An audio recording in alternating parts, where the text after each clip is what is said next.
This is a special bonus episode of the History Author Show. Visit our iHeartRadio channel or subscribe on iTunes to enjoy a brand new episode every Monday morning, and so you don't miss regular features like History in 5 Fridays.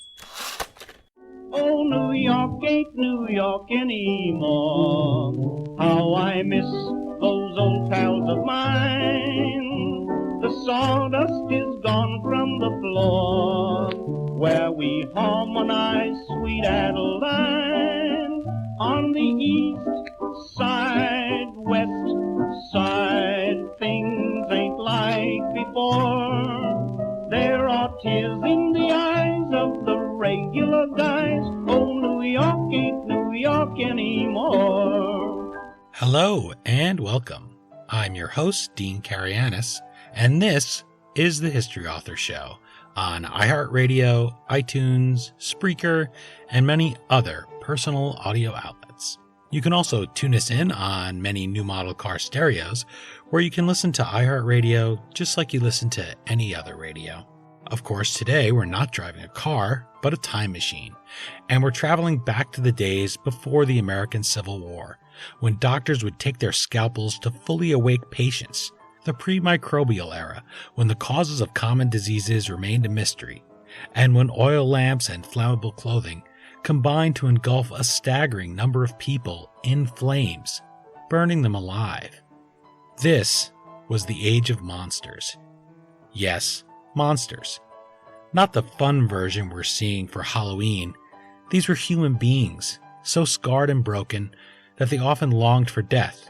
They wore masks of skin that they couldn't take off, and so they were called monsters. Crippled, misshapen people. People just like us on the inside, but often unable to leave their homes because they were so damaged by disease or injury. These unfortunates lived in the shadows, with no chance of ever feeling the sunlight on their faces. A sentence particularly cruel for women who, in the early half of the 18th century, still relied on a man for their survival. The subject of today's book is the brilliant surgeon who gave these monsters hope and made it his life's work to piece their lives back together. His name was Thomas Dent Mütter. Poet and author Cristin Aptowicz tells the story of his amazing medical breakthroughs in Dr. Mutter's Marvels, a true tale of intrigue and innovation at the dawn of modern medicine. Cristin is an award-winning writer and the author of 7 books. You can visit her website, Aptowicz.com, to learn more about today's book or her others. And you can follow her on Twitter at COAptowicz. That's COAPTOWICZ. Okay, now that we're up to speed, let's hop in our time machine. Next stop, the early 1800s, and the amazing world of Dr. Mutter's Marvels. I'm on the line with Cristin Aptowicz, author of Dr. Mutter's Marvels, a true tale of intrigue and innovation at the dawn of modern medicine. Thank you so much for making the time to talk with me on the History Author Show. Oh, no problem. Thank you for having me on. Well, I'm really glad because I enjoyed this book so much. It's one of those I usually put in my pile and say, well, I'll read a little bit at a time. Then the next thing you know, it's 2 a.m. and my wife is saying, go to bed. Why won't you go to bed? And then, because the subject matter, appropriately for Halloween, it is a little bit difficult to go right to bed after you've been reading your book. Yes. But it's excellent. Nonetheless, just maybe don't read it with the lights off always, or if you're squeamish. But I want to, in all seriousness, set the stage for people. Dr. Mütter comes on the scene. He decides he's going to practice medicine. It's a time when anybody could really sort of declare themselves a doctor. There's not licensing yet. It happens within his lifetime, but it's not yet. You don't have formal training. There's not standardized practicing, even for the few things comparatively that they do know today. So give listeners an idea of just how different, thanks in part to the subject of your book, Dr. Mutter's work, the field of medicine is today compared to his day. Oh, absolutely. It's enormously different. I always say that, like, one of the reasons I was so attracted to the story of Mütter as sort of like a lay person, my background's been in poetry and contemporary histories, so I don't have a background in medicine or history. And the reason I sort of dived into and spent years sort of obsessed with this project is because it was kind of like he was like a MacGyver of American medicine, They didn't have electricity. You didn't have a lot of the diagnostic tools that would help a doctor, x-rays, microscopes, germ theory hadn't been proven, so they didn't understand how diseases were spread. So doctors did not have to wash their hands or tools prior to meeting with the patient, and some actively spoke out against doing so. Additionally, obviously, no women doctors at all. And you didn't need a license or a degree to practice medicine. You could literally just hang a shingle outside your house and start sticking leeches on people and charging them money, and that would have been perfectly acceptable. There were medical schools, and Mütter did graduate at the age of 20 from the first ever medical school in America, which is University of Pennsylvania, founded 10 years before our country was founded, so in 1766 by Benjamin Franklin, and then continued to practice medicine in Philadelphia, which in the mid-1800s was sort of the medical Athens of America, where a lot of the great surgeons and great doctors were teaching legions and generations of students who would go on to usher in what we now know and enjoy as modern medicine. And Mütter in particular was really instrumental in teaching some basic principles at a time, decades before their effectiveness could be proven by modern medicine, such as germ theory. He was fastidiously clean decades before, germ theory was proven with the modern microscope in the 1890s. He essentially promoted and invented many forms of preoperative and postoperative care. So if you've ever had surgery and gone to a recovery room instead of just getting shoved into a wagon and sent home, you could thank Mütter for that. Yeah. And what makes his story sort of unusual is that he was one of America's first and definitely most daring plastic surgeons. So his specialty in particular was working in a demographic in America that they would medically categorize as monsters, people who were so severely deformed or disfigured that there was literally no medical treatment for them. In a time before ether anesthesia, all surgeries were done while people were awake, and they actually paid men to hold the patient down onto the table as you were removing their leg or their appendix. And so because that was the nature of surgery, people rarely sought surgery unless it was life or death. So reconstructive surgery, which is essentially an elective surgery, was not done. And so you would have people who, through birth or accident, would become horribly, disfigured and would have no course of action until a person like Mütter came into their lives and helped devise entirely brand new types of surgery. And, in a time before ether anesthesia, preoperative care to help execute those surgeries impeccably. And then postoperative care to make sure the infections didn't kill you. He was a real trailblazer, really specializing on radical surgery on the severely deformed. We still live with his legacies in many ways today, including the Mütter Museum, which listeners that might be the part of Mütter's history that America would be most familiar with, is sort of the cult destination, Philadelphia's Mütter Museum of 19th century medical oddities. And that's where I first heard the name Mütter, and that's the place that got me started on that story 15 years ago.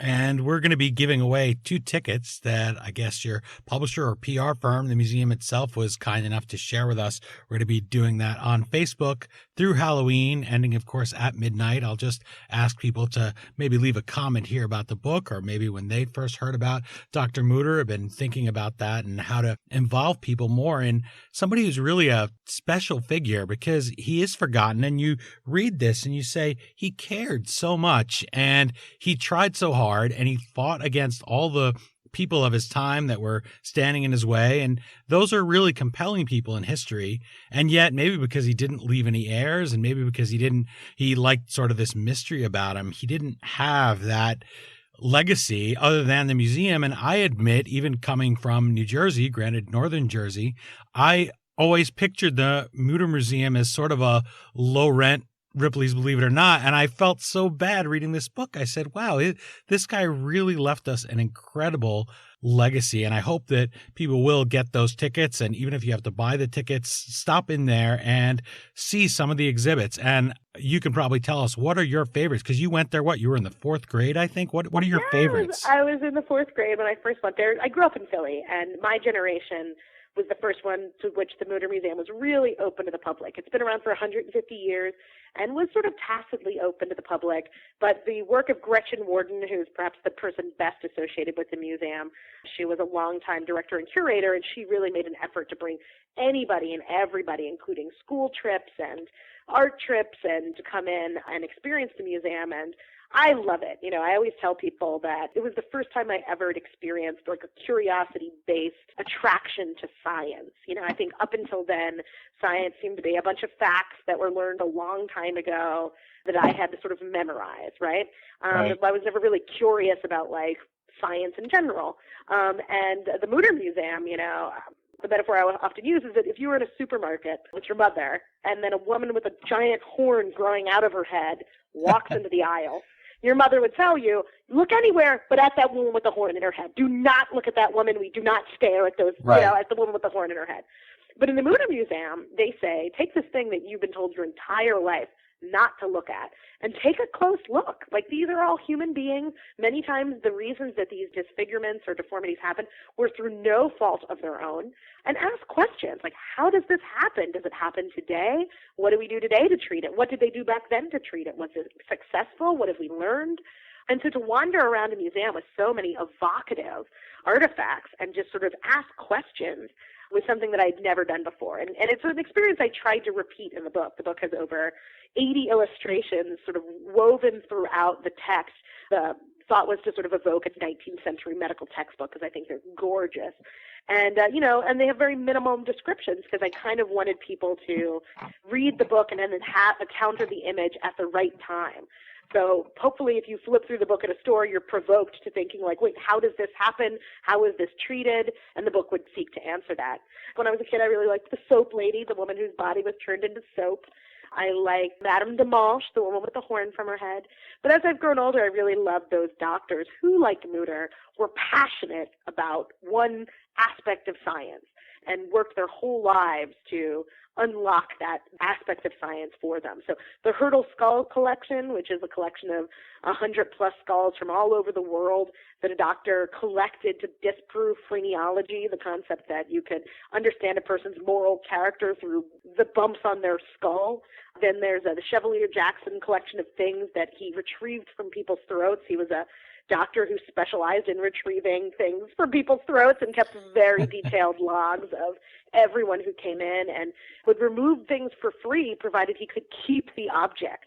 So he's an unusual person. There's a really wonderful book about him called Swallow by the writer Mary Capello. So check that out if you're interested in that story. But just everything about the museum, they do a wonderful job. I'm really happy that we're giving away tickets because they just orient themselves into the world in a way that really provokes your curiosity. And in doing so helps you gain a deeper understanding of our world and our history and how lucky we are today. But one of my favorite exhibitions ever is actually up right now at the museum. It's about Grimm's fairy tales. So we all know Grimm's fairy tales, and they talk about how some of the deformed figures in those stories come from a medical background of being problems that actually occurred back in that time period. Why would witches have hooked noses? And why would you cut off toes to fit into a glass slipper? And like how all of those were actually tied to the medical conditions of that time period, many of which we don't have today. So just that angle, just like exploring the world and opening your eyes to like things you didn't realize were attached to medicine is a real gift of that museum. And you look at those images you said in the book. When I was reading it, I was going to bring those up to you and say, I felt reading it that even if I was someone who couldn't read English, I would get something out of this book. You can't look upon those people who were doing this sort of for Halloween. And I thought, even though they're obviously all very long dead, you feel like you want to treat them with respect because they suffered so much. And I thought, this is probably the only day of the year that they could leave the house because people would think that it was makeup because that's how hideously deformed they were. They couldn't swallow. They couldn't blink. I mean, this was a life of constant suffering. And here's a man who has connections. He's certainly personable. He could have put his talents to anything. He's ambidextrous, which of course helps him in surgery in a time that they're emphasizing speed because nobody wants to lay there on that table. And while they're awake, yeah. yeah, no way. And if you look at the cover, I wanted to also give a shout out to Stephen Breda, who's your graphic artist there that put the cover together, because I read a lot of books, as you imagine, on the subway, on the bus. And this book, Dr. Mutter's Marvels, got so many looks, and not looks of horror or anything. Granted, there's a skull in there, but just real curiosity from people. And I was writing down that question to ask you when we talked, and sure enough, my mail guy came and brought me another 2 books, and your book was sitting there. And so he picks up Dr. Mutter's Marvels and he says, wow, and starts flipping through it. And I think in this age where we don't necessarily go to bookstores to see a book, take a minute next time you're there and say, gee, what was that book again? The one with the thing from Philadelphia, Dr. Mutter's Marvels. That's it. And pick it up and flip through it. And I know it's going to make it into your cart, because that's fascinating. And you feel for those people, and we can't help them, but we know that here's this really talented man, Dr. Mtter, who did make the effort to, and that's one reason he collected all these specimens. It wasn't to be like Ripley, where here's a man with a horn and let's put him in there and just all gawk at him, or the Elephant Man's skeleton sitting in the corner. You didn't have pictures when he's teaching medicine or when he's trying to cover these problems. So you needed these artifacts to know what you were looking for. Yeah, absolutely. I mean, I think that's one of the greatest misconceptions about Mtter, was that he must have been some sort of weird sadist to collect all these body parts of human beings and like keep them for himself. And when in reality, he was this huge humanist and dealt with a population that at his time period was largely ignored by medicine. One of the more compelling things I found in my research was, the severely deformed women in particular. I found letter after letter after letter from those women. They were severely burned, which was a very common deformity in that time period when you wore flammable clothing that was very long and constrictive and worked in a kitchen with open flames. They would say, I would rather die on your surgical table than live one more day looking like I do.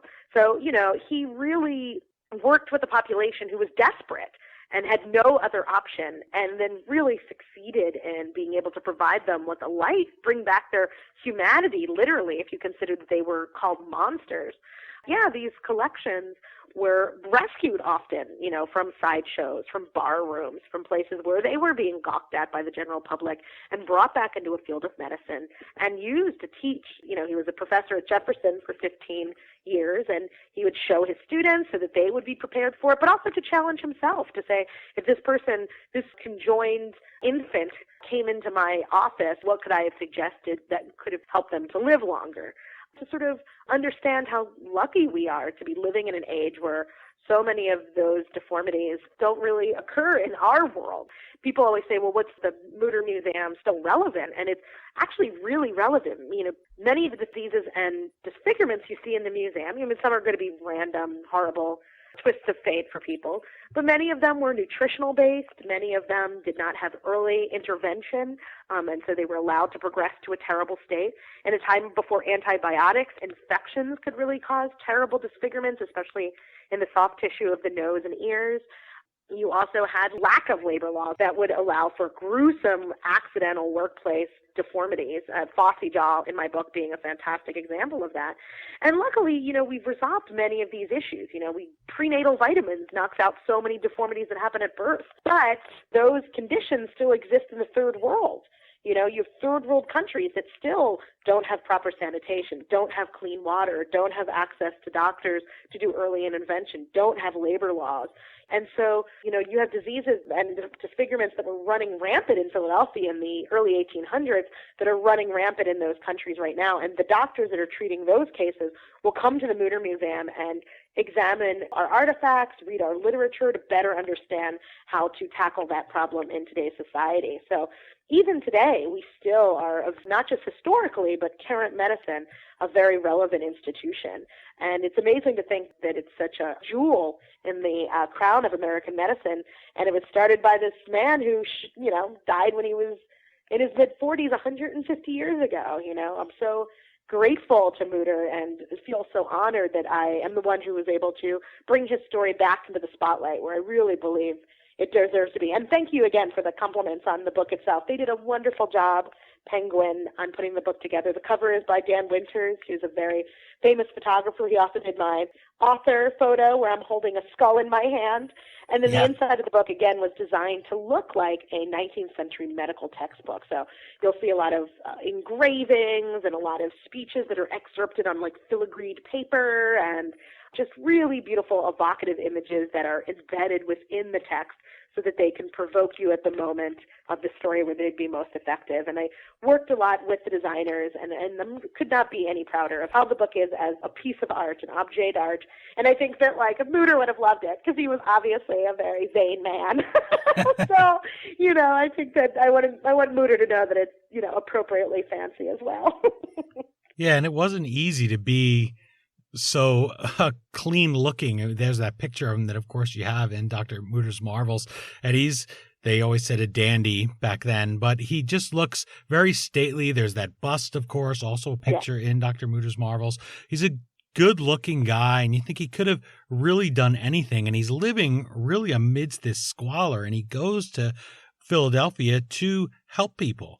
And it's a time when Philadelphia, they have the infected district. I mean, here in Manhattan, they had the lung block. The infected district, it sounds like something out of World War Z, but it's an actual place that people would be stuck living. They would have those penny dinners for basically just scraps that people threw in the garbage.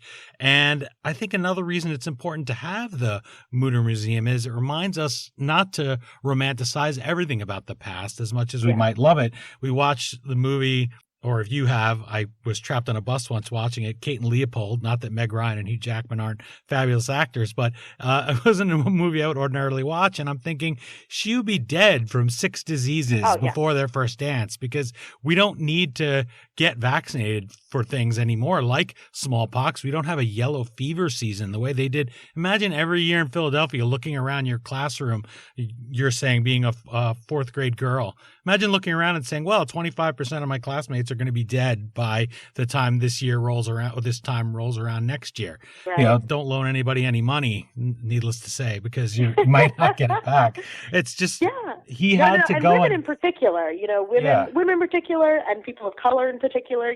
My background prior to writing this book was in the poetry world, slam poetry in particular, and I wrote a contemporary history of the poetry slam Words in Your Face for Soft Skull Press. And, that's given me, emboldened me even further to understand the importance of representation in all things, to make sure that you're thinking about the full spectrum of humanity when you present any sort of project, whether it's artistic or legislative. And, I know as a lifelong lover of nonfiction, that couldn't help but think whenever I'd read a book, I wonder who I would be in this story. I wonder what my life would be like if I lived in this time period. In the world of working class girls is not terribly represented in history books. And in my book, I wanted to make sure that as many people as possible could see themselves reflected. And Mtter, for sure, had great suffering in his life. His entire family died before he was 8. He was ill constantly. He faced tremendous resistance from his community for ideas that we all know now are correct. And then died at a very young age. So that's not like an easy life to live. But by no means was it as bad as being a slave. Right. That's true. Yeah, he comes from that, and the treatment that he received and the respect he received as a well-to-do doctor, a white man, was going to be a lot better than, women of that time period, working class period, that time period. And I wanted to make sure that we put him in a context where though he suffers, we understand, man, this was also a world of suffering, Fossey Jaw, which I mentioned earlier, when I was looking into the time period and thought, who would I have been, right? I grew up in Philly. So if I grew up a working class girl in Philly, what would I have been doing? And that's where I came across Fossey Jaw, which was this horrible deformity that happened to girls in matchstick factories who had to lick their fingers a lot in these dark factory settings because they didn't have electric lighting. And obviously you can't really have open flame too much when you're dealing with the dangerous chemicals of matchsticks. They started to get these swollen gums and painful toothaches, and then their entire cheeks would open up into these giant wounds that would go all the way down to the bone. And because of the chemicals they were ingesting, as if having totally exposed jawbone and teeth wasn't bad enough, their exposed jawbones now glowed greenish white in the dark. And again, this condition was so common. It had a nickname, which was Fossey Jaw. So the idea that, like, you know, my neighborhood where I grew up could have had Fossy Jaw girls, you know, and you'd be like, oh, my sister got Fossy Jaw, like, that's a shame, like, she's going to die, you know, it just was a commonplace. Kind of gives you insight into what that world was like. And you're right about, you know, people tend to look at the past as sort of romanticize it. And for sure, as a woman, I would never want to live in any time period other than now. And I'm sure that also goes for people of color. But, you know, it makes you appreciate how far we've come. And also, I hope, inspires people to think about how much farther we can go and the constant improvement. Because a lot of the debates that we had back then, you know, some of them still echo today. I mean, one of the things I covered in the book, the main sort of antagonist is Charles Meigs, who's this gynecologist who taught generations of doctors that women's heads were too small for intellect, but just the right size for love. And wasn't a peer-reviewed study, I don't think. Well, it's funny. Like, I was in Portland recently, and I said, you know, one of the things that he taught his students was, you know, he didn't believe in pain management for laboring women. You know, he didn't believe that you should help a woman feel less pain during labor at all, because the Bible says, in sorrow thou shalt bring forth children, and he thought it was against God's will to make women suffer less during labor. So he instructed his students to just leave the room and read a newspaper until birth was imminent and sort of ignore the screaming and wailing of the women. And everyone, of course, was really appalled. And I leaned over and said, you know, thank God that doesn't happen anymore, because by no means is women's health dictated by the Bible anymore. Am I right, ladies? And, like, you know, all the women laughed this knowing laugh. And I was like, you know, thank God I'm in Portland, because that joke does not go so well in other parts of the country. But to some extent, you know, like, women's health, you know, is still this thing that we don't have a full voice in. You know, we still have to fight about what we deserve, the steps we need to take to make sure we know what we're doing with our own bodies. Like, these things that were so, you know, when you look at it at a different angle from the 1800s seems so terrible. When you look at it at today's standard, it's still a debate we're having. And that goes across the board. Many of those, obviously the difference between healthcare between the wealthy and the poor and the working class is still a problem here in America. And it's interesting to see how far we've come, but also how far we still need to go. Well, and I think one thing, because I always try to avoid the urge to condescend or to say, my gosh, what were they thinking? As David McCullough says, people back then didn't know that they were living back then. Yeah. And I think because they really couldn't do anything about the pain, they could make a more of an effort, like, of course, Mütter going in there, as you talk about in Dr. Mutter's Marvels, telling the patient what was coming, massaging their faces, just touching them and becoming more of a friend for them. But I can see where if you didn't have any power to relieve pain, you might take some comfort in the idea that, well, this is just part of it, because you had to hear screaming and misery and be cutting into fully awake human beings. There's a part of your book you mentioned, I think, one of the hospitals in Paris where Dr. Mütter goes a few times, but initially just to learn, and then it returns at the end of his life. And they would have something like, what was it, 600,000 francs or 60,000 francs, just a wine bill, because they would give you a glass of wine, of course, it being France. But this is all that they could do for you. And I think, especially talking about the angle of women, you said wanting to not be alive any other time. These deformities were horrible, particularly for women. I mentioned that I hit page 147 of your book, and I put down Dr. Mutter's Marvels, and I went and checked all the batteries in my smoke detectors, because I was reading about these women with the billowy clothing, and again, looks lovely on Meg Ryan, but if she gets too close to a candle, guess what? She's going up, and she's going to look like a melted candle, the poor thing. And that's how these women, when you see the illustrations in your book, that's physically how they look, not able to turn your head, not able to blink from the time you're 5 to the time you're 30, if you're fortunate enough to be able to get into Dr. Mutter's operating table. And he develops the Mütter flap. I wanted you to mention that too, as far as, you know, because the reason I say this about women is your life is dependent on a man at this point, either your father or you're married. You don't have the same options that you would have today, where you'd think it'd be horrible enough to be burned and scarred. But not only is there no medical treatment for these women at this time, but they really have no options. Once their family dies, you talk about them being just terrified. What's going to become of me? I'm going to end up in a freak show or something. And he offers them relief. He cares enough to offer relief. And some of these women have never even been taken out of their house since the accident, because it's considered a shame for their Right. family to have them. They're Right, embarrassed. to have a monster in the family and to risk it for the other siblings, right? It would be harder to marry off if you knew you might be at risk of having to take this monster into your house when the parents die. So it was a very complicated time period. And, I tried my best to really orient people towards the 19th century so that they can have sympathy towards why things were so confusing back then. I mean, so many of the diagnostic tools and treatments that would be so helpful were just 50 years away, but it was a long 50 years. One of the things that I found most fascinating during my research was also the fight for ether anesthesia. I assumed prior to doing the research that once ether anesthesia was discovered as a way to have pain-free surgery with the person happily rendered unconscious, the medical community would embrace it. I had no idea the fight that lay ahead of people. And to sort of understand that from a 19th century context, that it was partially because of lack of standardized medicine, so the sorts of drugs were very volatile and dangerous and confusing to use, the fact that doctors were used to their entire careers performing surgery on awake people in the ways that they learned from that and, felt secure in that. And then also that germ theory proved to be so important, that how shocking was it to find out that the death rates for people who were under ether for surgery were the exact same rate as people who were screaming and thrashing on a table.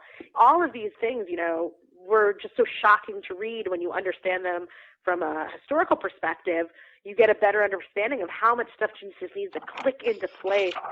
It just makes me grateful for those pioneers who sullied forth and fought for what they believed in, just in their gut, from using scientific progress. One of my favorite quotes in the book is Holmes, Oliver Wendell Holmes Sr., who, when they finally had the modern microscope come and prove that his theory of contagion when it comes to childbed fever was correct, he said, "Oh, I knew that, and I didn't need your army of microbes to prove me right," Just using your brain and observation and being a critical thinker could really bring your practice to a level in which people who just sort of didn't do that work couldn't achieve. Mtter was so ahead of his time. And I think partially it had to do with the fact that he was brilliant, but also part of it had to be because that he was a patient himself. And I think he knew the difference between a clean doctor and a dirty doctor, and being prepared for a medical procedure and being surprised by it, and, having someone desensitize you versus someone just shock you with the pain of it. And he used that to the advantage of his generations of patients. It's amazing. I wish that Mtter was a doctor I could have today, because it's not so much his skill, which was incredible, but his humanist, patient-centric philosophy that I think resonates so strongly, that he really believed that patients were humans who were suffering and not just problems he needed to solve, which I feel like a lot of patients today feel that feeling from their doctors. They don't really seem to care, about your suffering as much as finding the problem and fixing it. It can leave you a little cold towards the medical profession if that's your main experience. My guest is author Cristin O'Keefe Aptowicz, and you can find her online at aptowicz.com. She is, of course, as you've heard, the author of Dr. Mutter's Marvels, a true tale of intrigue and innovation at the dawn of modern medicine. And as you may know, I usually stop earlier than this to do the plug, but I was having so much fun here that I guess we'll go a little bit over the time. But no, it's a fantastic book. Publishers Weekly wrote in its starred review of Dr. Mutter's Marvels, quote, "Aptowicz shows Mtter, beloved by his students, evolving from a mischievous, impatient young doctor to an increasingly spiritual man beset by premature illness. And her writing is as full of life as her subject," unquote. Now, full of life, I thought, that's a perfect description. And then I thought, wait, he's been dead for a century and a half. And yet you really brought him to life there. You talk about these lavish parties that he had, his late night with students. He's drinking beer. He's having fresh oysters. It's laughing loudly. It's a night that we can picture having now. Talk about how it would be to be his student compared to Dr. Miggs, who, as you said, kind of his antagonist. He's bringing in one sheep after another, right, and giving them ether until they're dead, and then when saying, see, this is horrible, and then they're kind of, it was just beautifully written in the book. And you say, then there comes, of course, that little baa, and the sheep wakes up and sort of stumbles off the table. But tell me what it would have been like to be a student of Dr. Mtter. Well, Well, again, you sort of have to understand what 19th century medicine was like, medical school. Back then, it was just essentially you bought a ticket to a lecture series, and you would go and see a doctor speak from a pulpit, and frequently they did not have any illustrations. You kind of just had to imagine it in your head. He would ask no questions, nor would he receive any questions. And at the end of an hour-long lecture, he would get off the lectern, and that's the last you would see of him until the next week when he gives his new lecture. And you would, at the end of a cycle, be offered the ability to take a test to see if you've learned what you needed to learn. And frequently it took 2 cycles of lectures where those lectures stayed absolutely identical for you to really gain the understanding you need to pass the test. Mütter, on the other hand, was a hugely engaging professor. He taught at Jefferson Medical College, which was the first medical school in the United States to have surgical and medical theaters where students could see their professor act as a doctor and interact with actual patients, do diagnoses, prognoses, do question the patient, examine the patient, have surgeries on the patient. They also had an anatomy class where they used cadavers, so you could actually see how the body works and how all the organs function and the muscular system in a way that even if you saw a very detailed diagram in a book that you bought, doesn't have the same effect. And Mütter worked with very extreme cases, so his students were given to see really radical surgeries, cutting-edge surgeries that Mütter himself was actively inventing. Mütter was the first one to bring, sort of a British style of professorship, which was quizzing, where you would ask the students questions and make sure they were understanding and welcome questions from students in case you were going too fast or they didn't quite catch something. So it was a much more interactive, engaging experience. And Mütter would know all their names, obviously dressed fastidiously. So he was swanning through the streets of Philadelphia in blue and pink silks, while the rest of the professors were in these sort of dour blacks and browns. And then developed real relationships with his students. He would frequently bring his favorites with him to Paris and to Europe so that they could be exposed to the same inspirations that Mütter was exposed to. He learned about plastic surgery in Paris when he was freshly graduated from Penn, and that altered the entire course of his life. And you see at the end of the book, I have a whole chapter that explores what happened to some of the students that he had taught and the different ways that he inspired them to act in bold ways in medicine. Things like the Children's Hospital of Philadelphia was directly inspired by Mütter taking a student with him to Europe and exposing him to European medicine. So he was an amazing, amazing professor and spoke at the end of his life when he knew he was dying. He could have stayed in Paris and enjoyed the life of leisure that Paris offered him. They adored him in Europe in a way they never accepted him here in America. But he knew he wanted to go back and make sure that his work continued and that his patients' needs were met, even if he were dead, because at that point he was known as sort of this wonder kind, the only person who could perform these surgeries, and he realized while that legacy certainly made his ego feel good, didn't help those patients when he died, and no one else thought they could do those surgeries. But he talked about how giving up that teaching position because of illness was like rending his own arm. That's how powerfully he felt about being able to influence generations of doctors. His legacy continues to live on, not only through the work that he did, but through that generation of doctors whose innovations we still benefit from today. It is inspirational, his life and also that death that you're talking about, to see him going down and he returns to his faith. He sort of been so focused, I guess, on his career, he stops going to church.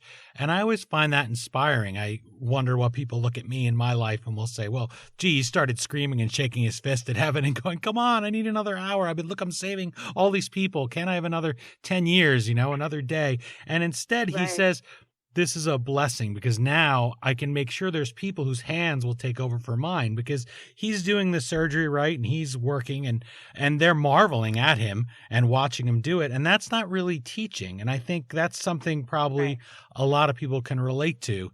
And one final thing I wanted to mention, because we're talking about this relative to Halloween, is not only keep your black cats inside, of course, because there are some people who really are ghoulish this time of year and do things to them. But the reason I mention animals is, as I said to you that I have an animal science background. And as I was listening to some of your other interviews and thoughts, you said we all naturally identify with the patient on the table. You know, you walk into this surgery room, there's a couple of big burly guys there.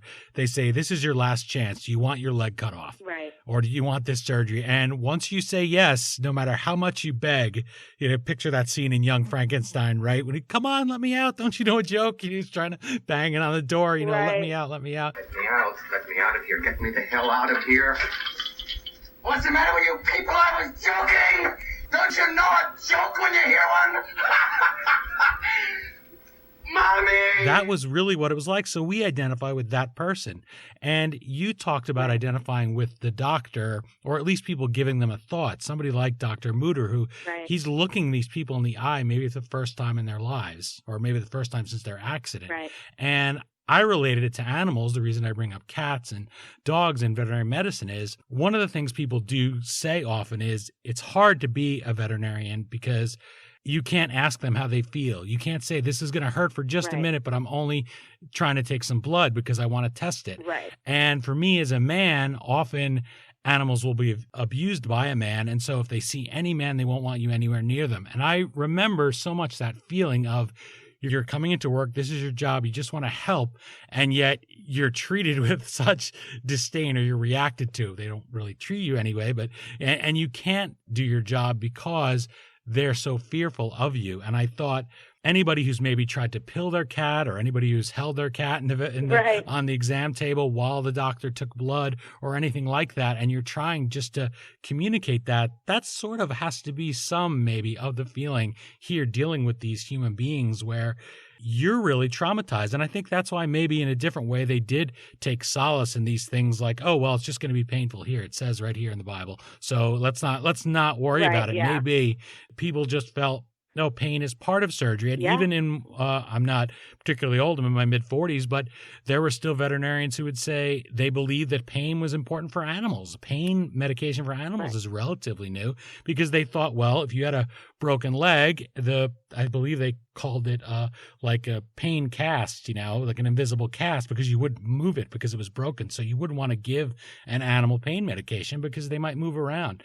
And so I think in Dr. Mutter's Marvels, you have so many layers. And the final thought that I wanted to leave you with and ask you if you think is fair about you was, you talked today, you talked other times about what you would do back then. And as a poet, I thought people often think, well, what would you do today? Write greeting cards? What would Beethoven do? Would he be writing jingles for Coca-Cola? But this is exactly what you would be doing because it's still words and it's such a beautifully written book and you bring him to life. And now having gotten to know him through your book, I just wanted to thank you for it and ask you if there's any... Well, it's sincere. I know people think I just gush over the books. I appreciate that. Thank you. Well, people send me some books and I don't read them. So unless I really love them, trying to jump this in here for Halloween. I'm thrilled you read it on the subway. That's like a long time New Yorker's dream. Like if you're ever a writer in New York, just know all they want to do is accidentally stumble upon someone in the subway reading your book. Yeah. So I'm thrilled to know that you were doing that and that people saw you reading my book. So thank you for that. D to the A train. It was really lovely. And I want to thank you again, Dr. Mutter's Marvels.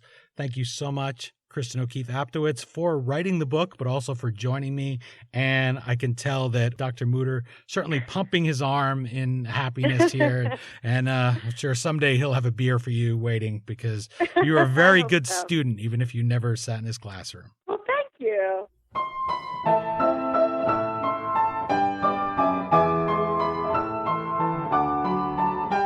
Again, the book is Dr. Mutter's Marvels, a true tale of intrigue and innovation at the dawn of modern medicine.